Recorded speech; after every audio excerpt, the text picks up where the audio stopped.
Hubhopper Originals.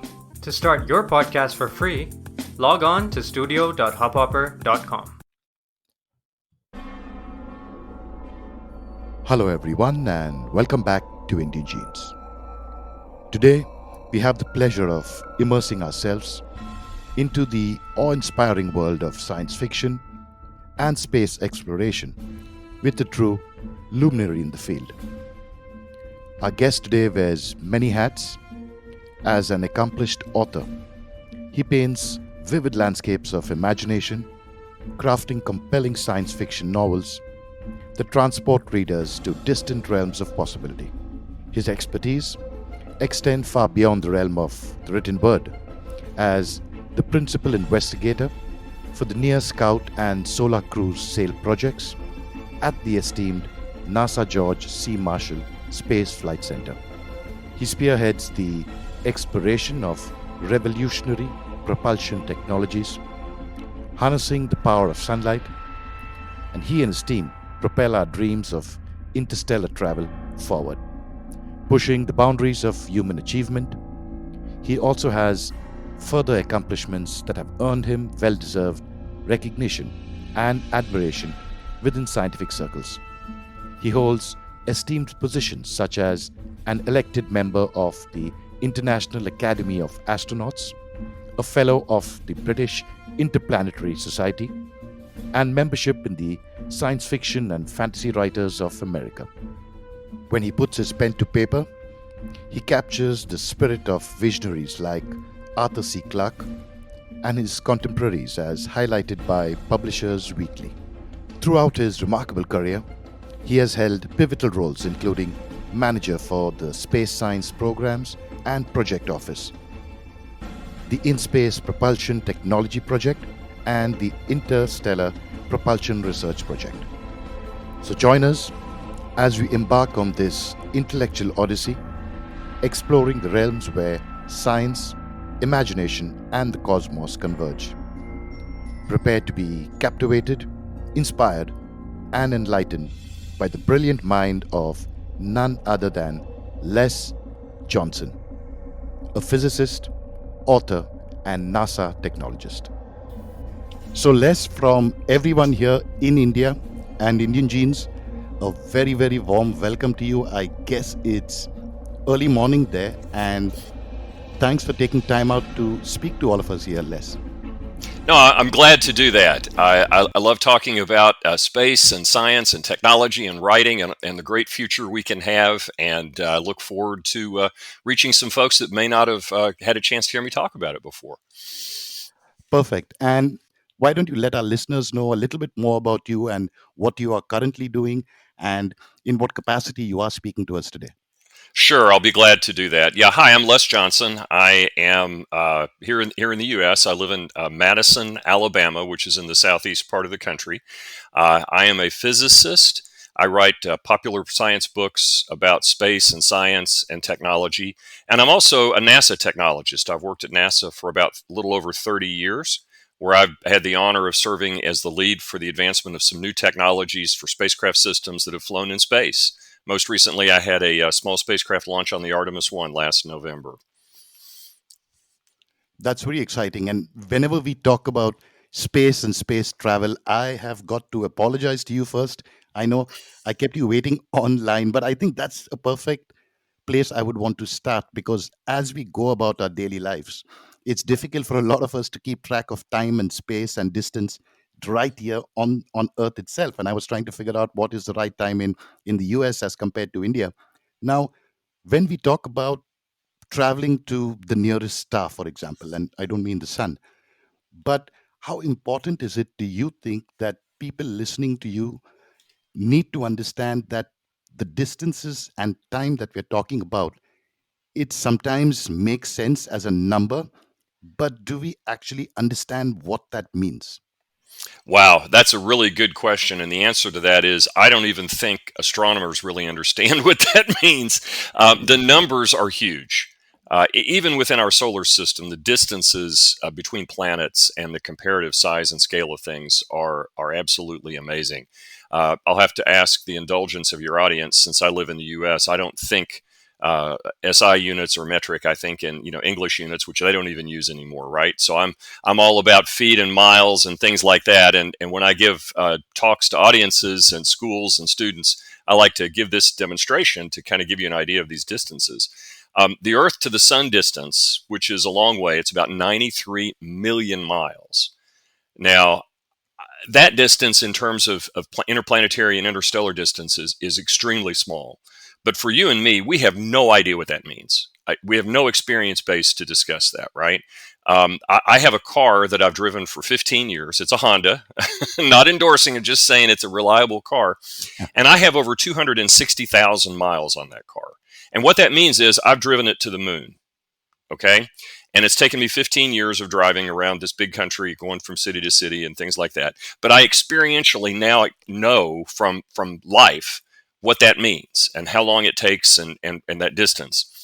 So that's great, but that's even a small distance compared to the sun. That's 250,000 miles, and we're talking about 93 million to the sun. It's so big that astronomers came up with a unit called an astronomical unit, and that's how they describe the distances between the planets in the solar system.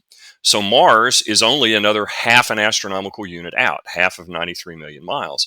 Well, we haven't sent people there yet, and it takes our spacecraft the better part of a year to get to Mars. If you want to get to Neptune, that's out around 30 astronomical units. So 30 times 93 million miles, and it takes a spacecraft traveling at 8, 9, 10, and I can tell you this in the right units, kilometers per second faster than the Earth's orbit to get there, right? So it takes a while, and those distances are just huge. So if you're in a room and you hold up my foot is about 12 inches long, so it's an English king's foot length long, and I pace out this astronomical unit, and I say from my heel to my toe is one astronomical unit. So the sun's at the heel, the Earth is at my toe.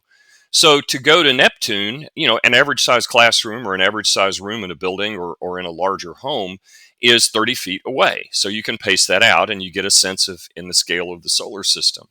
Well, on that scale, the nearest star to the sun, which is Proxima Centauri, is over 50 miles. So 50 miles times 5,280 feet in a mile times 93 million miles gives you an idea of that distance. It is so far that the Voyager spacecraft, launched in 1977, which are the furthest spacecraft out in the solar system from our sun, they are about 138 to 140 astronomical units out. So 138 of less is feet.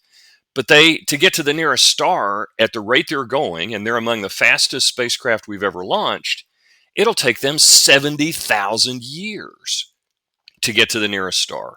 So that's the scale that we're talking about for just the first interstellar voyage. If you start talking about going to stars beyond that, the distances get even more unmanageable.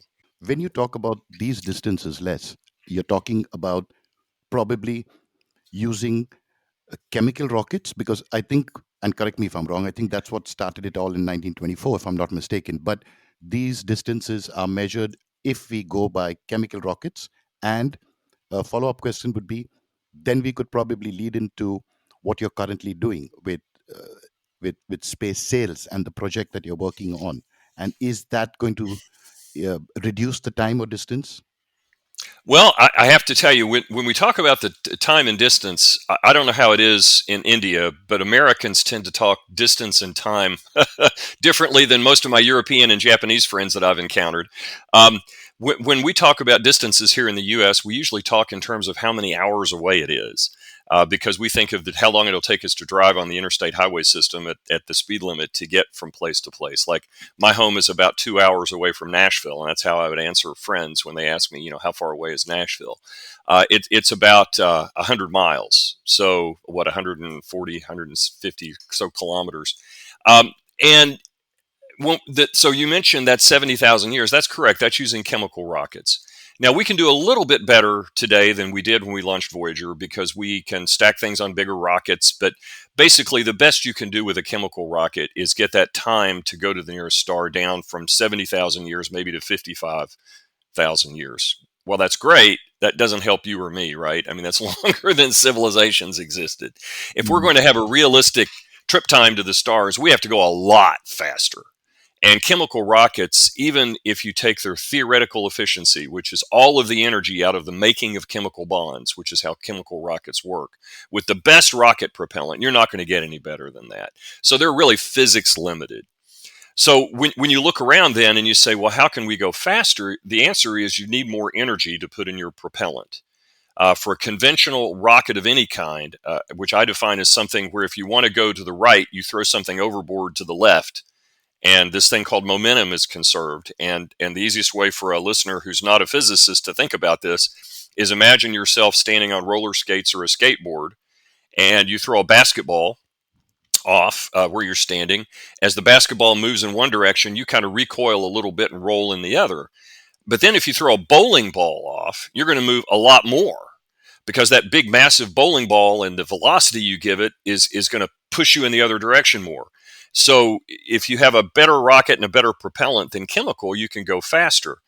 So people have looked at nuclear. We think of nuclear bombs and the energy of a nuclear plant as being plentiful, and the energy of the atom. And while that's true, it really helps. You can probably get that trip time, down to 10 to 15,000 years. Still too long. So we have to look beyond that. And people have looked at the theoretical energy output of fusion, which we hope to have powering our country and our world, hopefully, because it's green and no carbon emissions. And scientists are really working hard on that. But then the trip time might get down into 1,000 years, which is still too long. And you're really reaching the limit of what rockets can do at that point, unless you get to really exotic matter, things like antimatter, which is real, but really hard to capture, store, and safely use, and is really the ultimate rocket propellant. So people like me have asked the question, and I address this in my book, A Traveler's Guide to the Stars. Are there alternatives to rockets?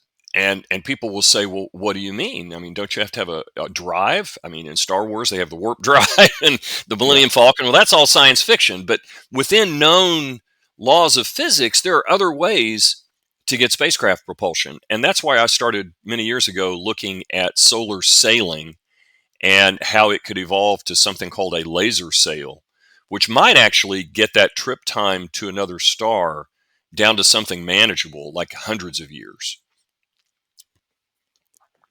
Wow. And when you talk about solar sails, could you let us know how the engineering to that works, and how does the rocket actually work that way? Or I don't Sure. think it's a rocket, right? It would be a CubeSat or something. Well, yeah, you wouldn't really call it a rocket, because a rocket is something technically that you throw something overboard. You have some kind of an exhaust that makes you move, right? And with a sail, you don't have that. Your energy comes from somewhere else. You don't have to take all that energy on board with you, and you don't have to take all the weight of that propellant. So a solar sail, forgive my southern drawl here. People have a hard time if I'm saying S-A-I-L or C-E-L-L. I'm saying S-A-I-L, a sail like in a sailboat. Works just like a sailboat. You have your ship that you want to send somewhere. You have a mast, and you have your sail. And on Earth, the wind hits the sail and reflects from it. And momentum is conserved in that it pushes the sail. So on a windy day, or if you're on a train or driving down the road and you stick your hand out the window and you tilt your palm up, the air pressure is going to force your hand back. That's the wind blowing on your hand. Well, the sun emits light. And people don't realize this, but the everyday lights in the room where you're listening to this podcast, or if you go out on any day, or particularly a sunny day, as the light reflects from you, it's pushing on you. Now, light's made up of these little particles called photons, and each of these photons, though it doesn't have rest mass, which is a quirky thing of physics, it does have momentum. So as it bounces from you, it's like a little ping pong ball bouncing off of you, and it loses a little bit of energy, and that energy is given to you in the form of a slight bump. Now, the reason you don't feel this pressure on the Earth with all these photons hitting you is because we're on the Earth's surface with its gravity, we've got air currents, and the force of sunlight is extremely, extremely small. It's on the order of if you have two soccer fields on a dry, sunny day and the sun's directly overhead, the total light pressure on the entire area of two soccer fields combined is about the same force that you'd feel on the palm of your hand holding a quarter or a coin. Okay? Wow. So it's not much.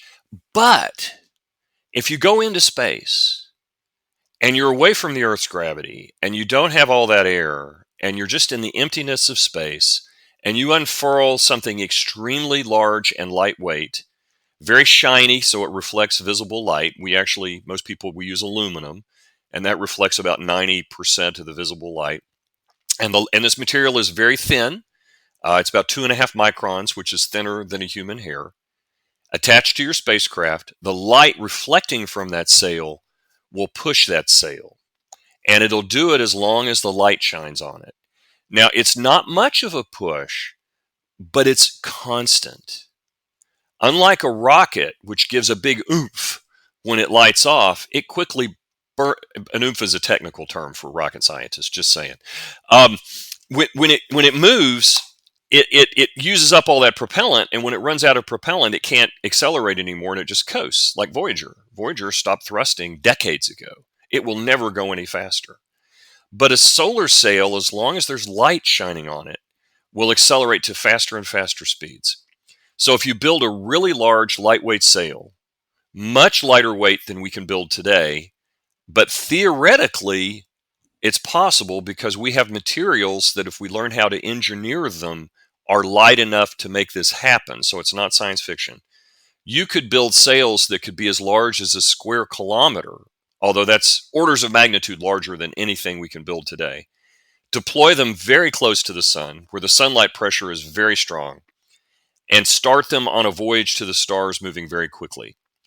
And then as you get away from the sun and that thrust drops from the sunlight getting more dim, you could put in the outer solar system perhaps really big lasers that are powered by your nuclear reactor to shine laser light on the sail to keep accelerating it. And you could get trip times down to decades to the nearest star.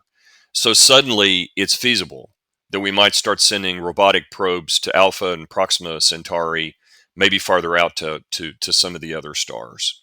So it's possible. It's far away from an engineering point of view, but from a fundamental physics point of view, nature is saying, hey, you can do this. Beautiful. And when you talk about the sails, Les, uh, the first thing that comes to my mind is the shape of the sail. Does that make a difference? Is a rectangle better than a square or triangle or a circle? And does that also depend on which direction you're going or how far you want to go? That's really a good question. And the answer is it doesn't matter. There are designs, and the design that I favor, because it's the simplest to build and figure out how to deploy and control, is something that's square. And we like that because it's very symmetric. Okay. If you're sticking a boom out in one direction, the same length boom in the other, and everything balances, and you don't have one side of the sail bigger than the other, which might cause it to tip or tilt, because a bigger sail area on one side of your spacecraft would feel more pressure and it might cause your sail to tip over. So you want things to be symmetric. And it's just the design we've picked. The Japanese, with their Icarus sail that flew in 2010 in interplanetary space as a test, it was a circular sail.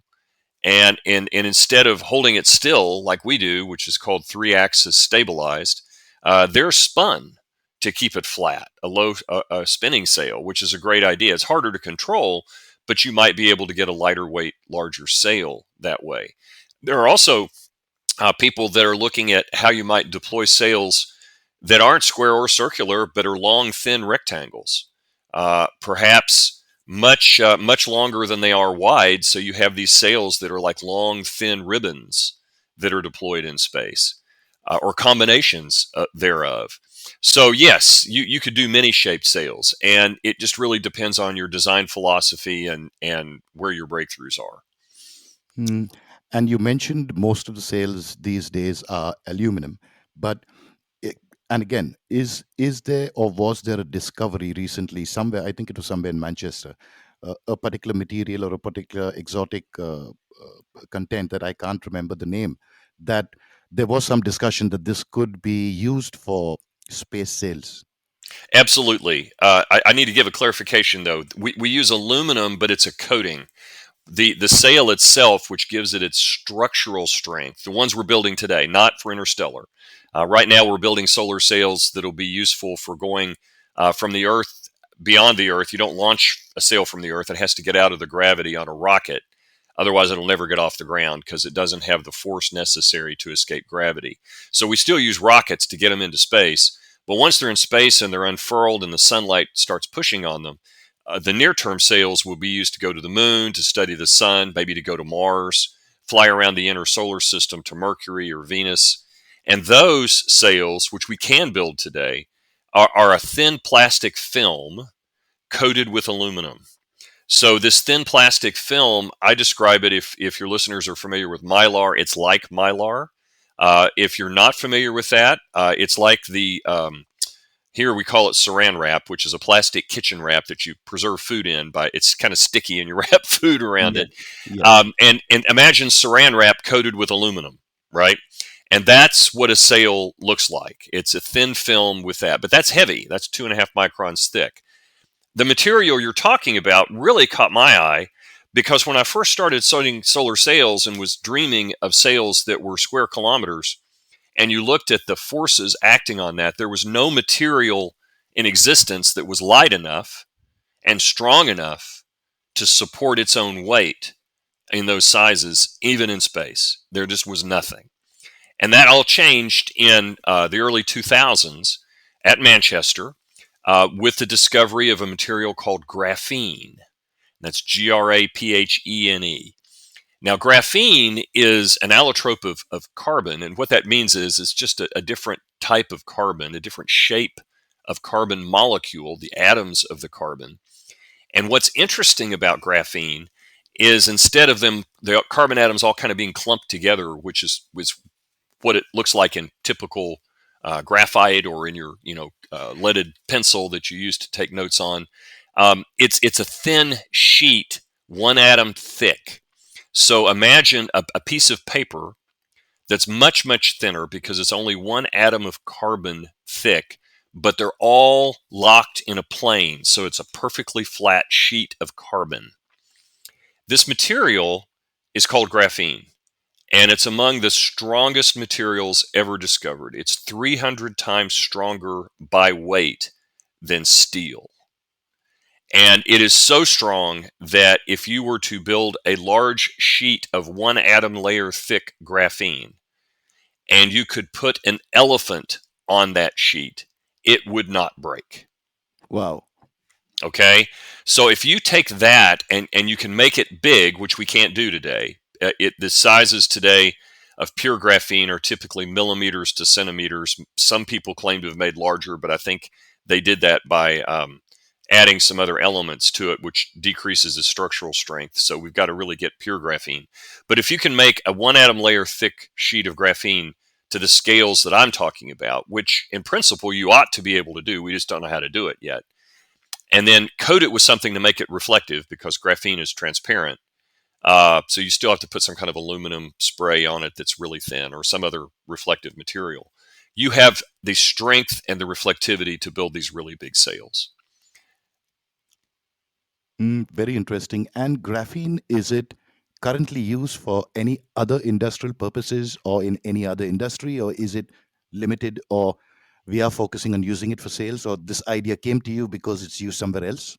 The idea came to me because it's being used somewhere else. I have to give credit to my longtime friend and mentor, Dr. Gregory Matloff in New York. He wrote the first paper after the discovery of graphene saying, hey, we could use this for solar sails, and did the initial math and calculations. And he sent the paper to me because I work on and developing solar sails, right?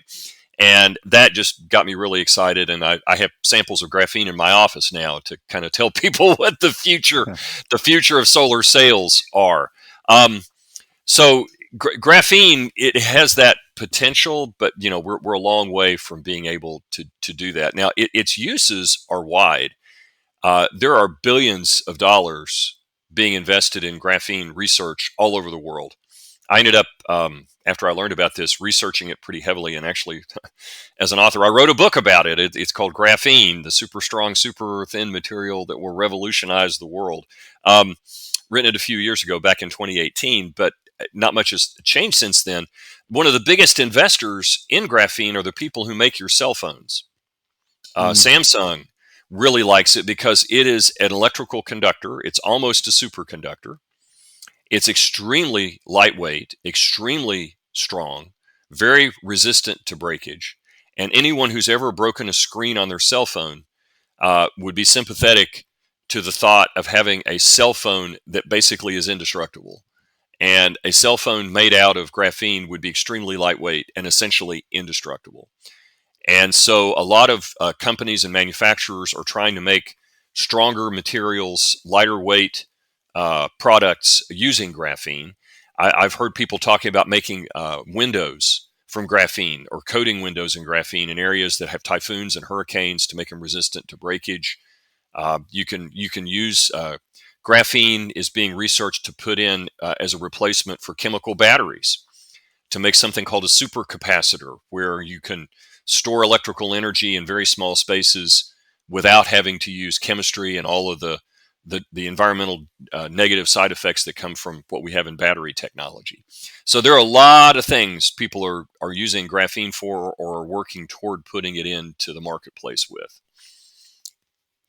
Right. And I think I may have come across your article, your 2018 article. And again, is or were there not reports that large deposits of graphene were found or are supposed to be in Afghanistan? Is that the same place and location we're talking about? I would doubt that because graphene in nature is usually in extremely small sizes, like microscopic sizes. And graphene is found among carbon. And in fact, the people who discovered it found it kind of mixed in with just your standard graphite and carbon, but it's all in microscopic quantities.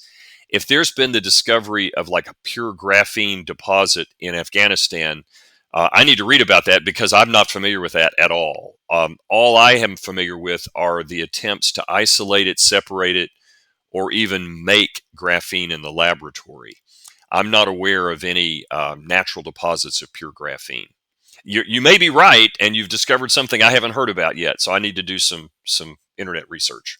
No, I'm not really sure because I think I could have read it somewhere. It could have been another material.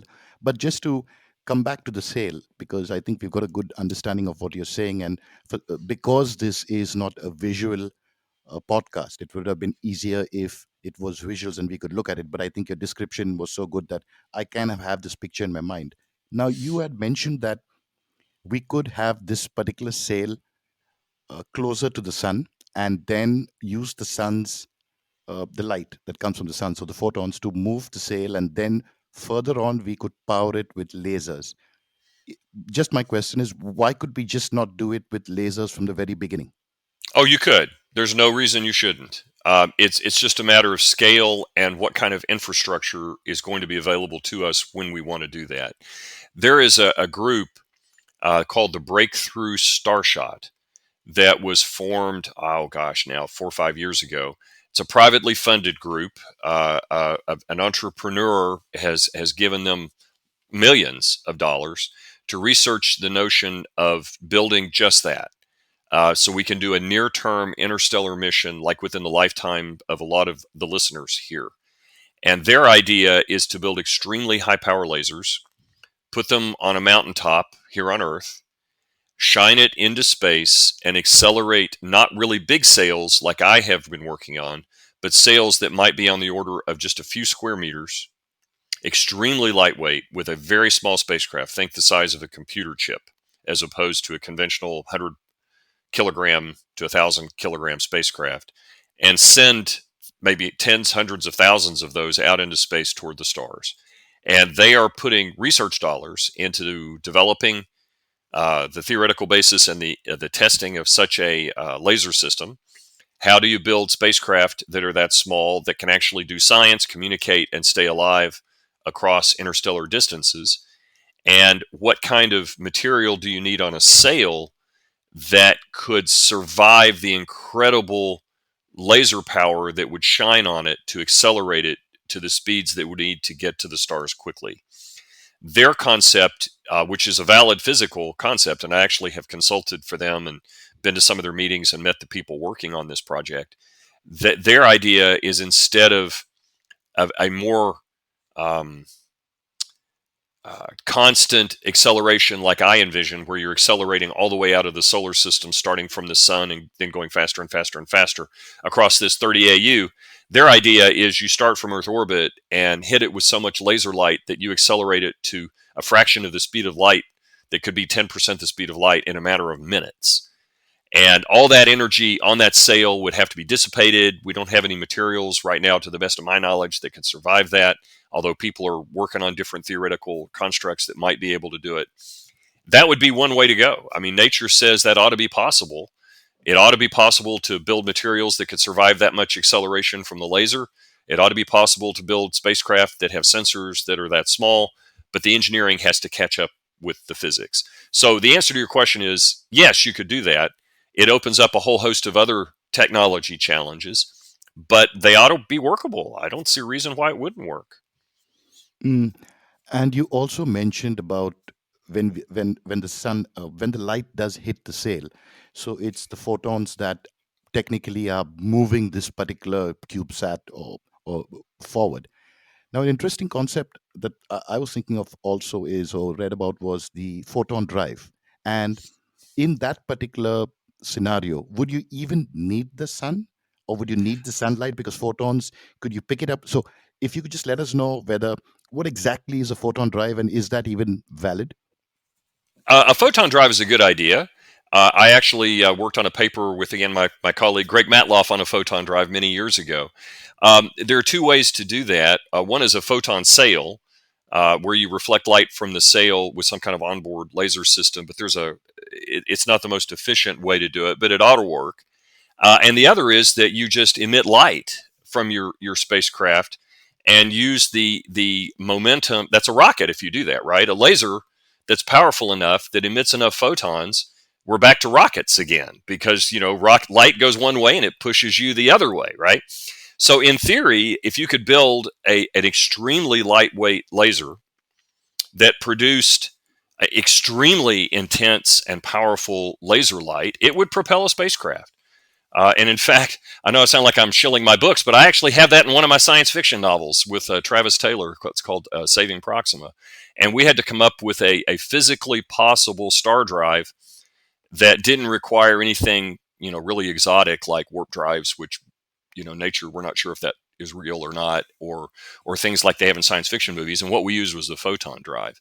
And it would be basically an extremely intense beam of light that would come out of the spacecraft, and you're reinventing a rocket when you do that. And theoretically, sure, yeah, you could do that. I have no idea how to build a laser that powerful or that lightweight, but I don't know how to build a sail that's a square kilometer either. So we could have breakthroughs that enable us to do that. So that's absolutely possible. Right. And from sticking to the sail concept or the sail engineering, does that mean the future of space travel and to the next star or to the next galaxy would initially start with probably smaller AI, and then in time, if everything is fine, it would be followed by humans? Because I think the ultimate aim of all of us is to get out there into space and see how far we can go. That's the dream that has always been interesting for us. And I think that is why science fiction is so interesting with Star Trek and other programs. It's getting out there into the unknown and challenging yourself to see if you can actually settle in there. It's the basic exploration drive, right?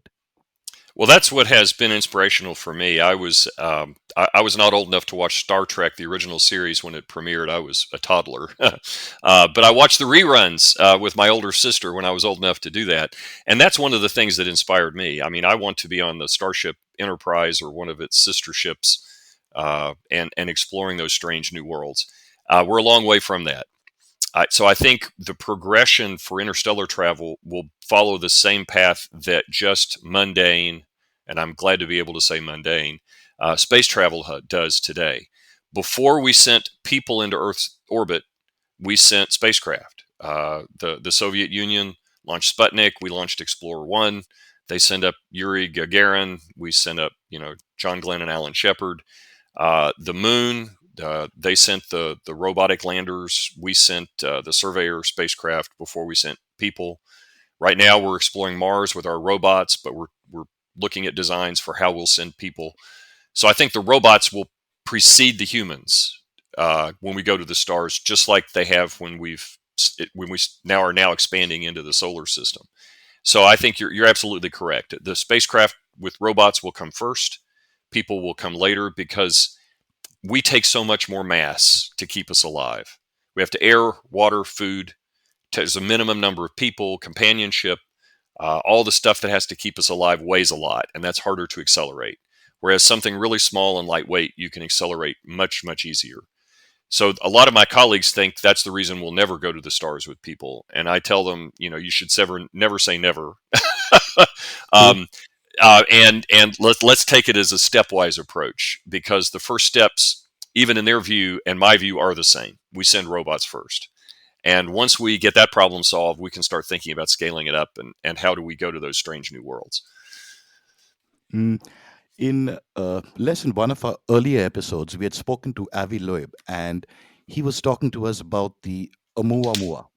Now, one of the ideas there is a slim, let's say, very slim possibility that particular object was some kind of a solar sail that could have been, and again, this is all speculation, but it's always fun to speculate because of the trajectory, the movement as it moved away from the sun. Like you were mentioning, there was a push, and the push seemed to be artificial. Now, this is none of this is confirmed, but do you have any thought on that? Well, I have read Avi's papers. I've heard him speak on this topic. He's also a principal of this breakthrough Starshot that I mentioned earlier. And given his position, at Harvard, it's hard to ignore someone who has those credentials in the background and the research they've done. So I would say it's not impossible. But before I'm going to say that's what it was, of course, we have to have, I think, more evidence than we do.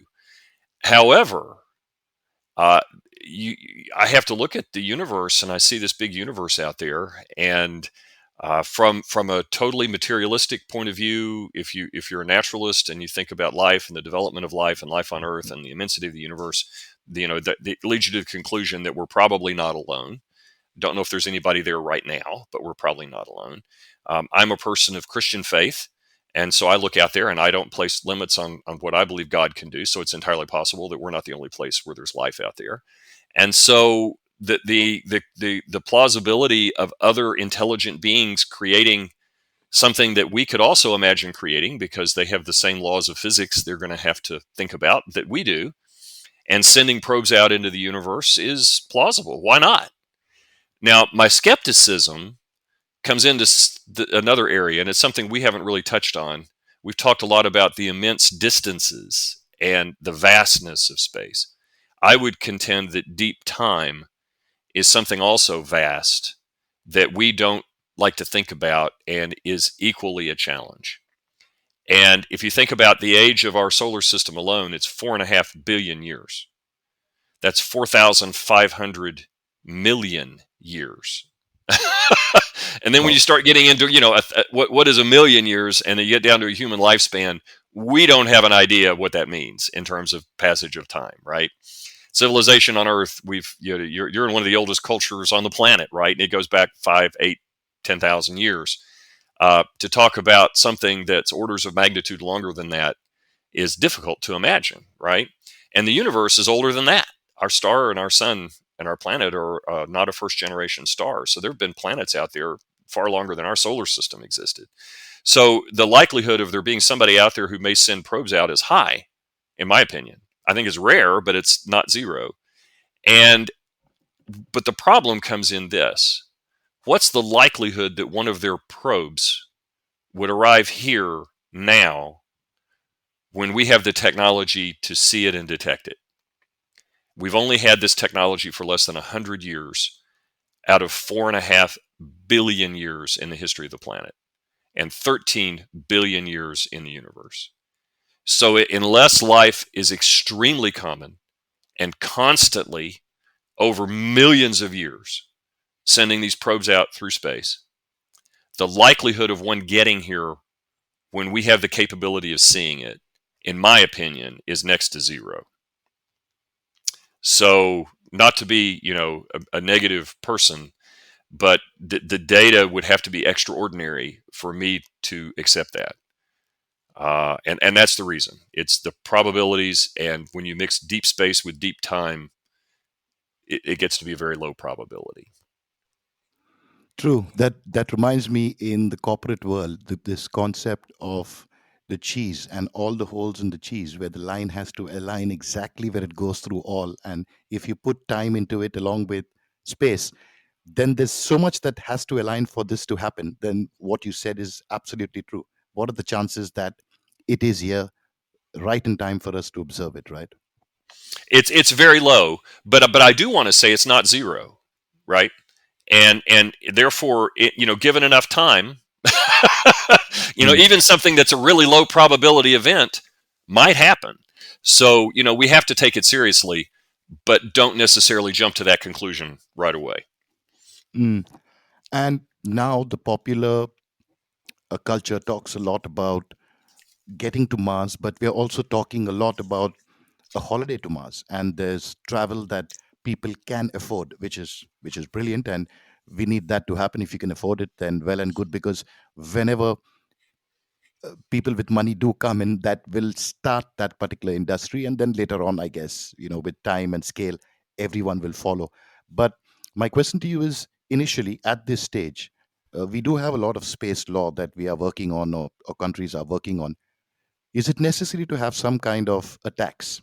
And when I say tax, I mean, if I can afford 10 million to go on a trip around the earth, should some of that get into future research? Shouldn't some of that get into students and people who are doing research which may not have monetary benefits? Because ultimately that's the goal, right? Well, and as I probably should have mentioned earlier on, I am speaking as a personal citizen here, not representing my employer at NASA. I'm not a big fan of that. No, I'm not a big fan of taxing stuff like that for those purposes. I think that everything we do is taxed. Government's going to get its, what is the term, pound of flesh. Yep. From everything we do, it's been happening since the Roman times and before, right? Every bit of transaction we do. So I'm sure there are taxes paid on these people flying to space, and the corporate taxes that the companies pay for flying them there. But I'm afraid if we overregulate and overcharge these initial phases, we might kill the industry before it ever really gets going. And I think you're exactly right. Just look at the history of aviation, right? When we first had airplanes flying, there were the people who developed the technology and the risk takers and the test pilots. And then once it became safe enough, you had commercial airlines. But it was only the ultra wealthy who could afford those commercial airlines early.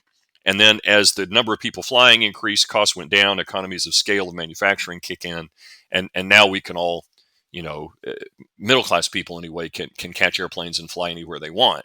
Um, I think space travel will probably, in the solar system, going to Earth orbit, the moon, Mars, will follow that model. We just have to be careful that we don't overregulate or overburden with taxes the early stages, or it will remain too expensive forever and won't open up to the rest of us and will forever be the province of the ultra wealthy. What we need is that same economy of scale. And the ultra wealthy will probably start it, and then it'll be the wealthy, and then it'll just be the upper middle class, and then it'll be the middle class, and eventually, my hope is that it'll open up for everyone. And I don't think we can do that if we overburden initially the whole process. I'm so happy you said that, Les, because that has also been going around, and there are a few people who are already making sounds and noise that there should be a tax. But I'm just happy that that's the way you think, because that's how we're going to be moving forward. Now, you also mentioned NASA, and probably a good time for us to understand from you the Near Earth Asteroid Scout, or I think you call it the Nia Scout project with the CubeSat at NASA. could you tell us your involvement and what exactly your role is and what is the mission all about? Sure. Nia Scout was my idea, actually. I proposed it, and there was another team that proposed a very similar idea at about the same time from a different NASA center at NASA JPL. I'm at the Marshall Space Flight Center in Alabama, JPL's in California. And there was a competitive solicitation for secondary payloads to ride on the first flight of NASA's big new rocket, Artemis 1. And we both wrote very similar proposals, and we merged teams to have one project. And the idea was to take a small spacecraft, a CubeSat, which you've mentioned a few times here. And a CubeSat is basically a spacecraft that's extremely small. You can hold it in your hand. Each cube is kind of modular, and they put together. Each cube's 10 centimeters by 10 centimeters by 10 centimeters, can weigh up to about a kilogram. And we had one envisioned to be 6 of these, so it's about the size of a boot box or a backpack. So it's not very big. And we figured out how to package a solar sail that was 86 square meters, made out of this 2.5 micron thin film that I mentioned earlier, this plastic film coated with aluminum, packaged in there with 4 booms that deploy out from the middle of it, and each boom's over 7 meters long to make it a square sail. And we did all kinds of testing, development. I spent most of 7 years developing the sail technology while the team at JPL and at Marshall worked on the spacecraft. And we were on the Artemis 1 when it launched successfully back in November of 2022. Now, the mission was supposed to be a 2-year mission where we unfurl the sail long after we launch and have passed the moon, so 17 days into the flight. And the sail would then take us from the moon area to an asteroid where we have a camera provided by NASA JPL to image an asteroid and do science. But unfortunately, to our great disappointment, the launch went beautifully. The rocket went up. I got about 2.5 hours sleep that night and woke up for the first radio contact attempt. And we were unable to make contact with the spacecraft. So we tried and tried for months to reach the spacecraft using NASA's Deep Space Network, these big 30-meter diameter radio dishes with a lot of power. We were essentially shouting at the spacecraft, "Hey, dummy, wake up." And it never woke up. We don't know what happened. We have no idea. We do know it had nothing to do with the solar sail because the solar sail was packaged in the spacecraft and wasn't going to be unfurled until well into the mission. The first thing the spacecraft was supposed to do was radio home and say, "I'm here." And then we were going to command it to deploy its solar panels and test the radio and everything on board the spacecraft and make sure it was all stable before we even tried to deploy the sail. But it never answered our call. So we have no idea what happened. We do know that of the CubeSats that launched, there were 10. There was another one that was mounted in the rocket right next to us that also never called home. And a couple of the others called home but never sent any data back home. So we were looking at what might have gone wrong in the whole area of launching these CubeSats, and there's no definitive answer to that question. So it was a lot of work, a lot of effort, and nothing happened.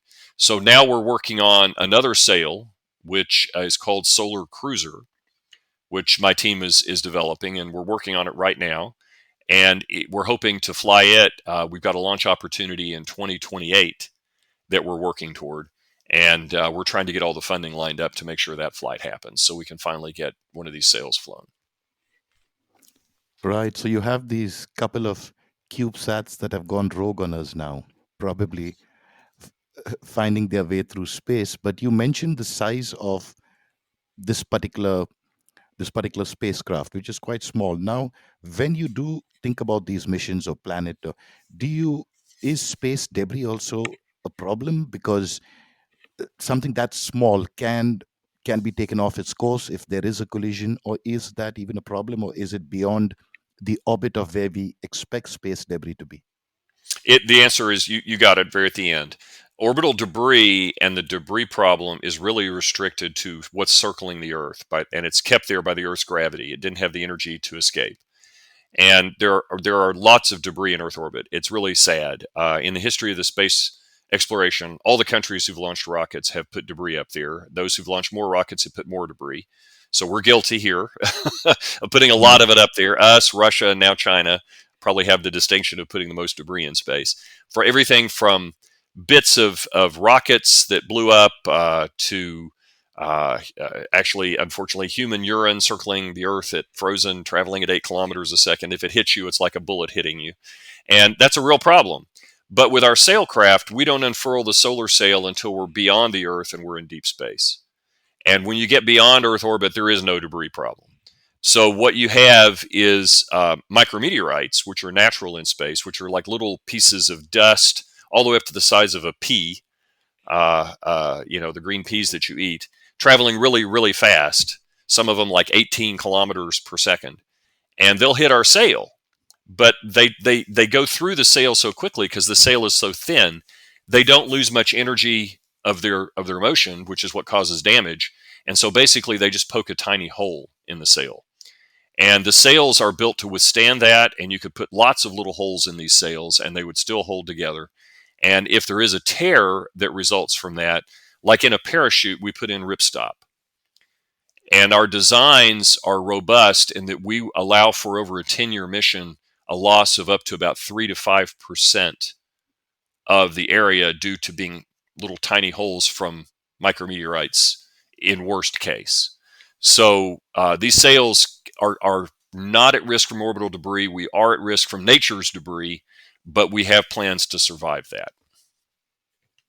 Right. And with this Nia Scout mission, you said 2028, and this is just something that I've always wondered because the best thing for us, and when I say us, is the non-experts who don't have to take part in these experiments or work hard for it, is if we could get some really good images. Because what I tend to see is most of it is composite images, and it's again we come back to numbers change to images, and that takes so much of time. But you're always wondering whether this a real image. Now, is it difficult to get some good, nice HD images of space out there or what's happening, or is it not really possible? Are you talking about of natural objects in space, or are you talking about of our sail? Because if Natural. you natural objects, well, yeah, I mean, just I would encourage you and your listeners to go to the NASA sites, which are bringing pictures back from the surface of Mars. Now, yes, a lot of those are stitched together because they want really, really high resolution imaging. But some of the best cameras, HD cameras, are on those rovers now. So the answer is yes, you can get really high definition, high quality images back. The problem we have is one of timing. Today, when you are watching television or on your computer, you have a certain screen resolution. 4K is the latest thing now for watching videos. In order for us to get 4K images back from an outer planet, we have to build a rocket and a spacecraft using that 4K, launch it. It takes 5 to 7 years to build it. So you freeze your technology of what your camera is going to look like 5 to 7 years before you launch it.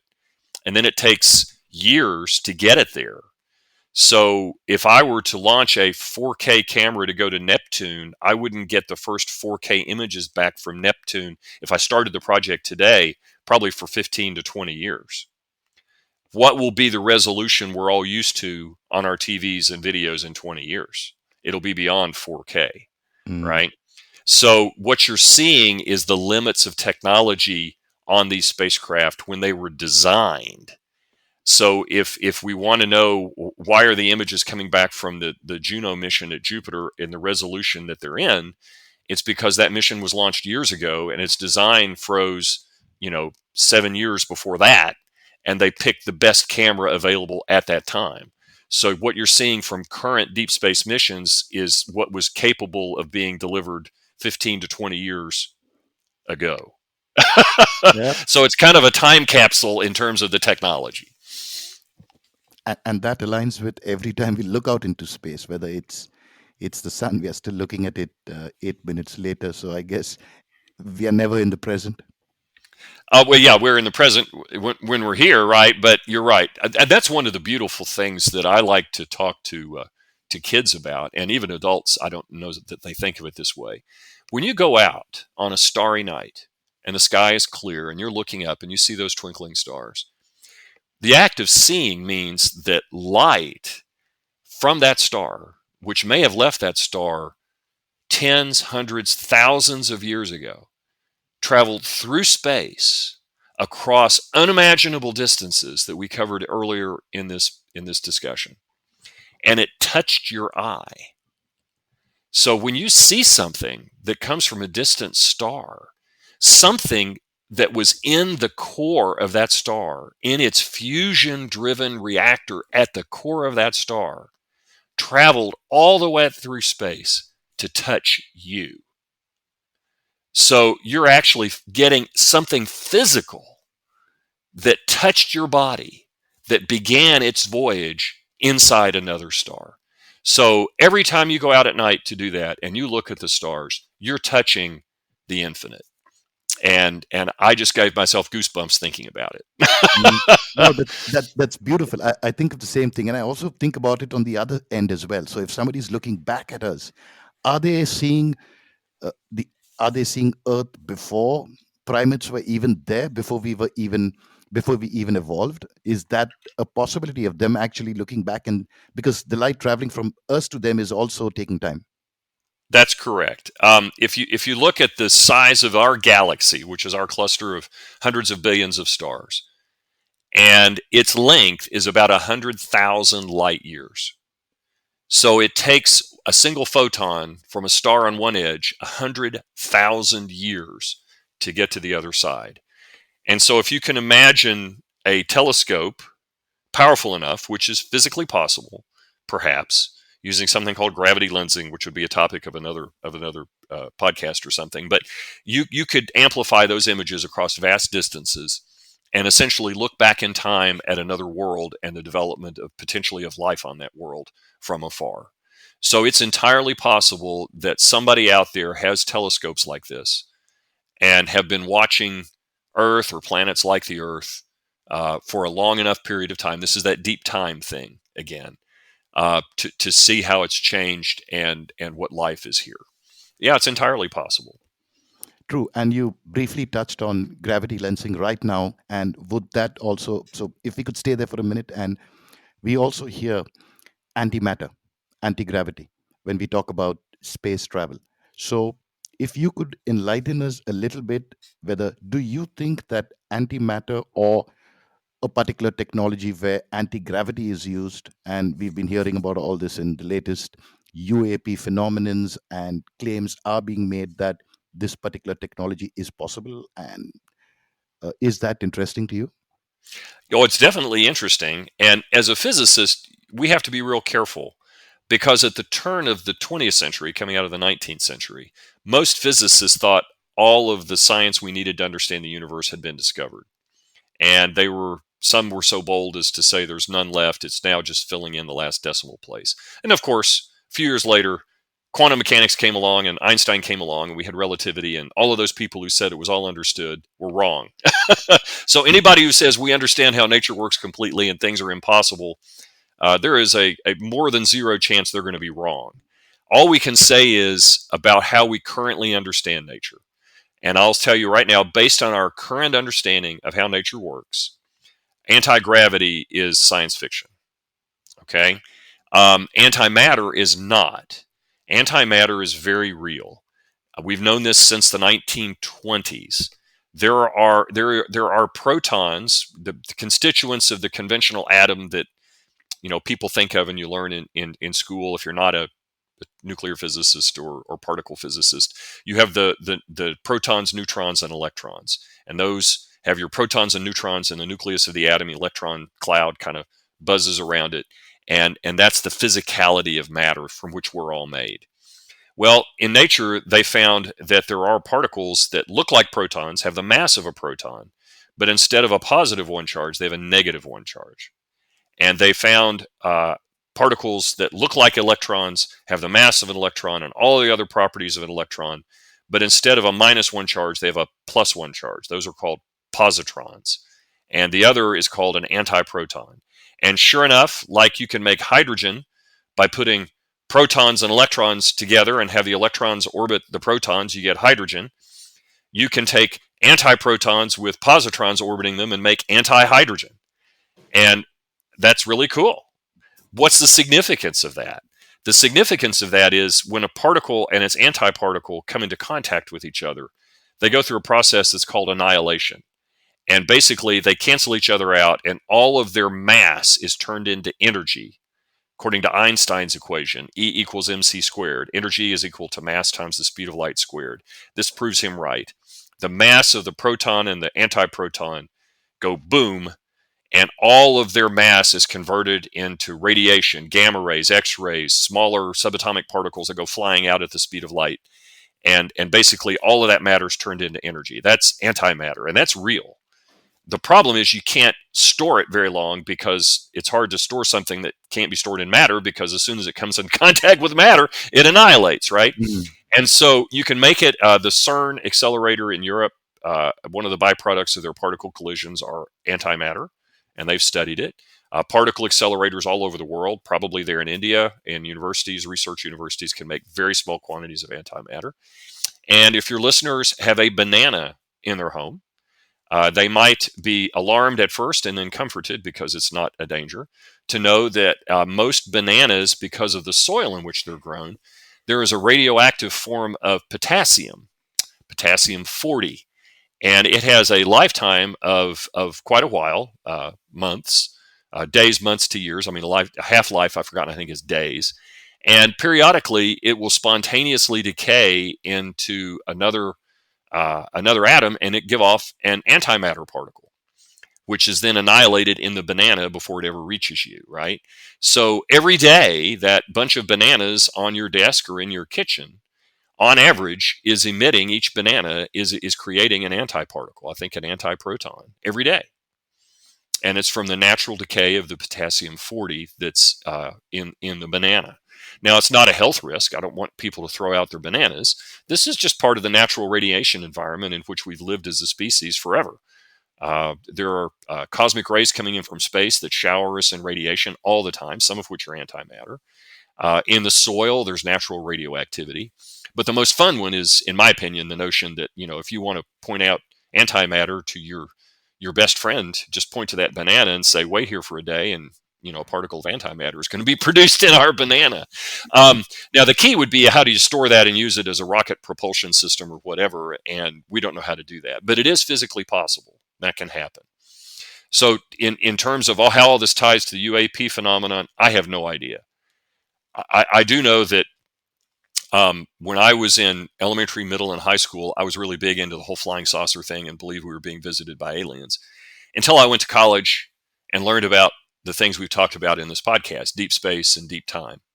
And then I realized the probability of there being aliens here now across these distances with a technology that we would even recognize as technology was next to zero. And so I put that out of my head and said, no, this is all just people seeing things or making it up. But I had a caveat. And that caveat was, tell me when the military systems using multiple sensors see something. And if they see it, I'll take another look. Well, by golly, that's happened, right? The last 10 years or so, we've had some things declassified and make it into the public area, where you have these unidentified aerial phenomena around some of the military aircraft and battleships, and not battleships, aircraft carriers and things. And I won't say it's aliens, because I don't know, but it's something. And it needs to be investigated. We need to figure out what it is.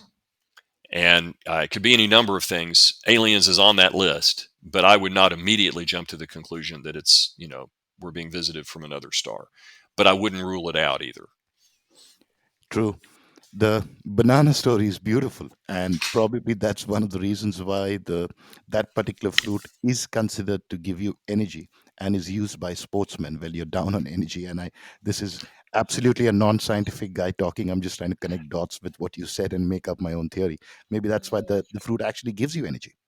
I don't think so. I think it's more in the chemistry of the nutrients that are in the banana, and the fact that it has a lot of this potassium, which you need as an electrolyte in your body. The antimatter, even if it were part of that, it's an insignificant amount compared to the total number of atoms in the banana. It's a beautiful thought, but probably not what the health people will tell you gives you the energy from a banana. But the best part about this is thank you for fact checking me right there online, and that's the advantage. That's the advantage when I can speak to somebody who can actually do live fact checking. So we've just had an example of me just being cancelled. No, sorry, that's not the banana. I apologize. Don't mean to contradict you on air, but Uh, yeah, I think our listeners would love that. So earlier we were talking about matter and antimatter, and whenever matter and antimatter come into contact with each other, there is energy that is released. Now, when we look at the world around us, we see matter, we don't see antimatter. So this question of fine tuning at the very beginning of the universe, does that mean that there needed to be, or there is a little bit more matter than antimatter so that we can all be around? you've had this discussion before. um, yeah, I am not a cosmologist, and so I really am getting out of my field to speculate on things like that. But the physics that I studied about cosmology and the Big Bang, when I took astrophysics and studied nucleogenesis and the origins of the universe, was after the Big Bang, that there was more matter than antimatter after a time. For some reason, there was an asymmetry in the Big Bang, which is why the universe is mostly made out of matter, and antimatter only exists in these extreme conditions. I have no idea why that's the case. And when you get to this fine tuning argument, I mentioned earlier in the discussion that I am a person who believes in the existence of God, and I am a Christian. And so I have absolutely no problem accepting the idea that the extreme fine tuning of the natural constants that seem to make life possible through chemistry, and this is a whole other podcast. There's some great books written on this topic from people who are theists and people who are atheists talking about this fine tuning. It sure looks like everything was engineered for us to exist, and to exist, and have technology and be able to look out at the universe and ask these questions. The opposing view would be, given enough time, random probability would eventually produce a universe like this. And if you have an infinite number of big bangs, then you eventually get us, right? A real low probability event, but given enough time, those things happen. Um, I reject that, because there's no evidence that there is a thing called the multiverse, or that there is more than one Big Bang, or has ever been more than one Big Bang. The current evidence looks like there has been our bang, and that's it, right? And it just so happens to be so finely tuned in all of the physical constants, the charge to mass ratio, the electron, the fine structure constant, all these other things, that it makes chemistry and life possible. I don't think that's an accident. But that is my philosophical worldview, not a scientific worldview. It's based. I don't think it's contradicted by nature. I think it's supported by nature, but it definitely originates from my theology. True. And you got me right there. I have had that conversation before with a cosmologist, and that was my comeback at immediately being fact checked on the banana. So I had to tell him. Well, I mean, it is out of my field. You're right, but it's something I think all of us, quite frankly, should think about. And part of, I think, what is a problem in terms of our culture today is we argue about a lot of stuff that we ought to really be thinking about the deeper questions and agreeing with each other on. Mm, I can imagine our ancestors thousands of years ago, before cell phones and electric lights and technology, sitting out at night, and their campfires going dim, and they're looking up at the sky before they go sleep somewhere, and they see all those points of light. And just think of the great questions that they asked. Who am I? Why am I here? What's out there? What's the meaning of life? And those kinds of things. And how can we, what does it all mean? Those are the questions, I think, that are at the core of being human, that we don't do enough, and we're too distracted by all the stuff around us. And so I would encourage your listeners to take a deep breath and find a way regularly to get outside, to look at the sky, and just kind of get lost in infinity and think about some of those questions, because I think it's in thinking about those questions that I find my meaning in life, and I find my faith, and I also find my kinship with other people, and my excitement about sending things out to explore that infinity. So that's my preaching moment here Right. to your listeners. It's something I really admonish everyone to do at every opportunity, because I think it takes you places that are healthy and get you thinking about what really matters. True, Les. And I think that's also what I find very amazing about you is you've written some amazing science fiction books. I think I've read about 3 or 4 of them. It's just wild stuff. It's very exciting. And then you get back to work and you get to NASA and you do the math and you do the logic. Now, all of us, everyone talks about maintaining a balance. And for our listeners, people who are listening to you, there are a lot of kids who would be listening to you and getting very inspired with what you say. And I do understand it's equally important to dream, look up at the stars. But do you think it's also important because of everything that you've said when we talk about sails and solar sails as well? There's an engineering component that comes in, and there's somebody who has to sit and make that work. How do you maintain this balance between both these worlds? And how and I think both are equally important because one feeds from the other. But I just want to hear from you because you're the guy. Wow. How do I personally do it? I don't know. I'm one of those people that can't find enough hours in the day to do everything they want. And now that I'm older, I'm realizing there are only so many years left, and I've got all these tasks I want to do that'll go undone. Um, your priorities in life, everybody has to make their own list of priorities. For me, they kind of flow down from, again, my allegiance to God, to my family. I have a wife and 2 young adult children now, and that was a very high priority for me for years. Um, but what kept me focused on work and things that I did is I had to be prepared. I studied physics. I had that goal for since I was 10, 11 years old, that I wanted to be a scientist and work for NASA. It's been my dream. And when your job is a fulfillment of your dream, and you look at going to work not as drudgery, but as being able to do what you enjoy, you find more time, and I think you're more productive in doing that. And I have been truly blessed. I realize that not many people have that luxury.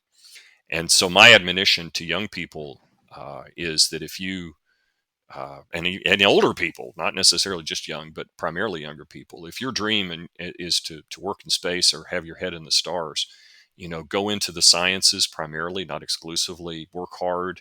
All that hard work now will pay off, because if that's your dream, once you get into the field and you're working in the field, it won't be work, it will be play, and you'll get paid for it.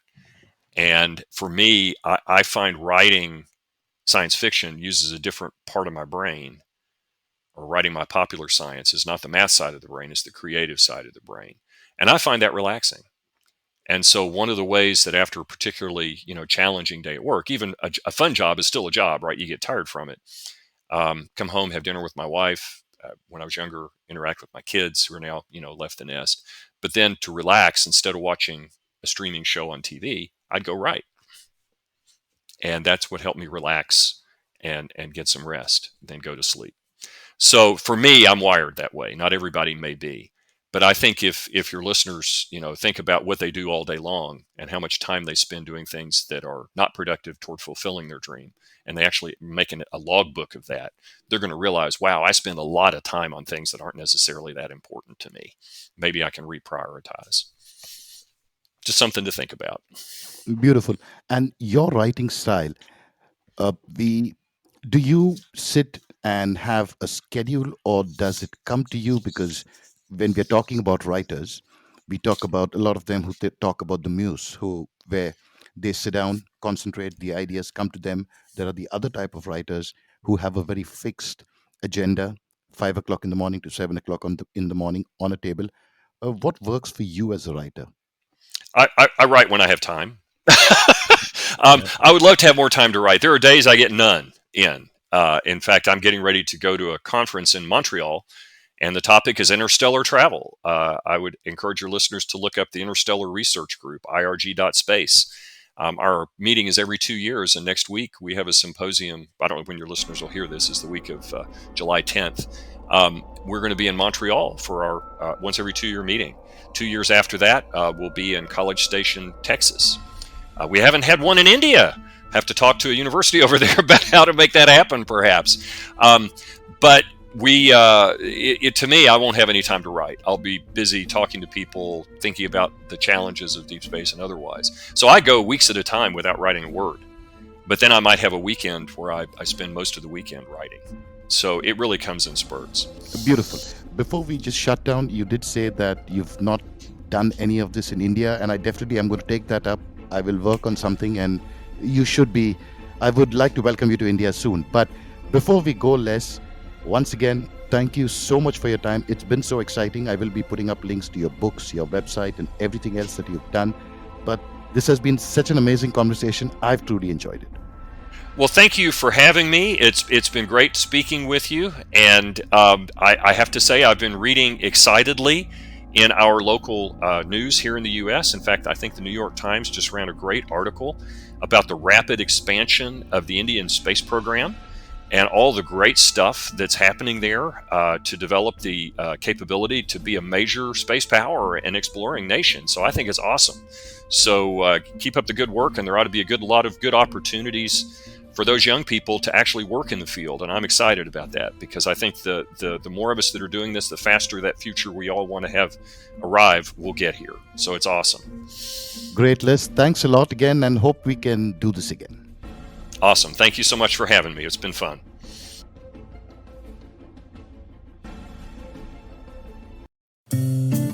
इस hub hopper original को सुनने के लिए आपका शुक्रिया।